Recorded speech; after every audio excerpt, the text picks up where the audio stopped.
The Lord be with you. And with your spirit. A reading from the Holy Gospel according to John. Glory to you, O Lord.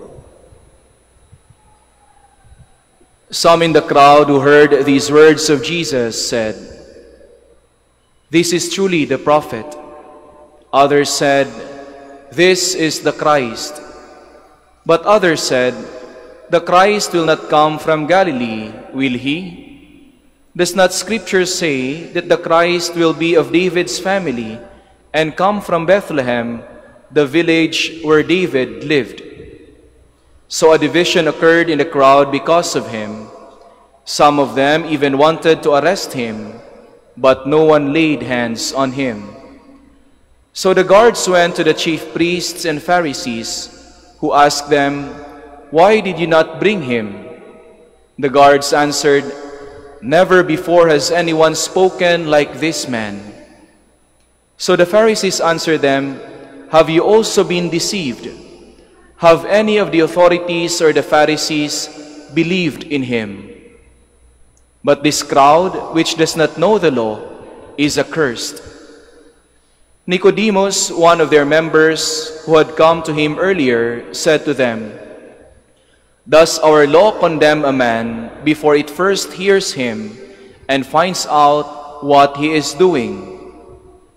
They answered and said to him, "You are not from Galilee also, are you? Look and see that no prophet arises from Galilee." Then each went to his own house. Brothers and sisters, the Gospel of the Lord. Praise to you, Lord Jesus Christ. Please be seated.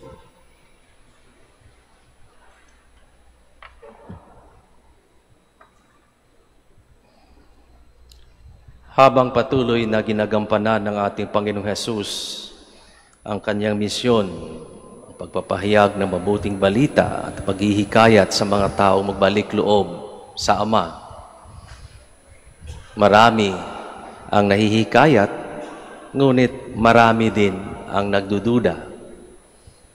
Question ang kanyang katauhan, ang kanyang pinanggalingan. Kaya nga't nagkakawatak-watak ang mga tao sapagkat alam nila mayroon silang karunungan, ngunit hanggang doon lang.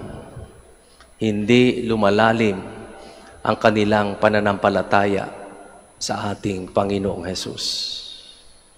Kaya nga't madali lang sabihin na sila'y susunod, madaling sabihin na sila'y mga tagahanga, tagapakinig ng ating Panginoong Hesus.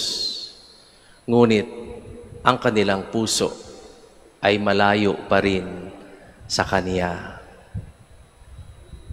Marami sa inyo ay nanggaling pa sa mga malalayong lugar upang makadalo sa ating buwanang debosyon sa mahal na Ina sa ating prosesyon every first Saturday.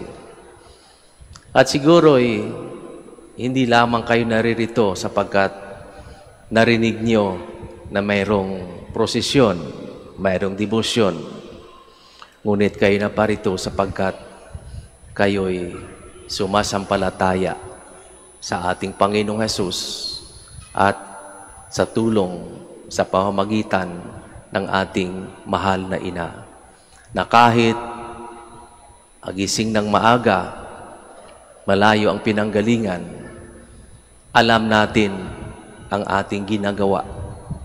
Hindi lamang sa salita, ngunit ating ipinapakita, ating pinapatunayan na tayo'y naririto sapagkat alam natin ang Diyos ay nandito tutulong sa atin. Ito ang pinaka-importanting bagay na dapat palagi nating tandaan sa ating buhay. Sapagkat kahit na masasabi nating maraming taon na ang ating inilagi dito sa ibabaw ng mundo, marami na tayong nagawa sa ating pamilya, sa komunidad, sa lipunan. Kung kulang ang ating pananampalataya, baliwala pa rin ang lahat ng ito. Sapagkat unang-una, tayo naniniwala, tayo magtitiwala na ang Diyos ay palaging nandyan, gumagabay sa atin.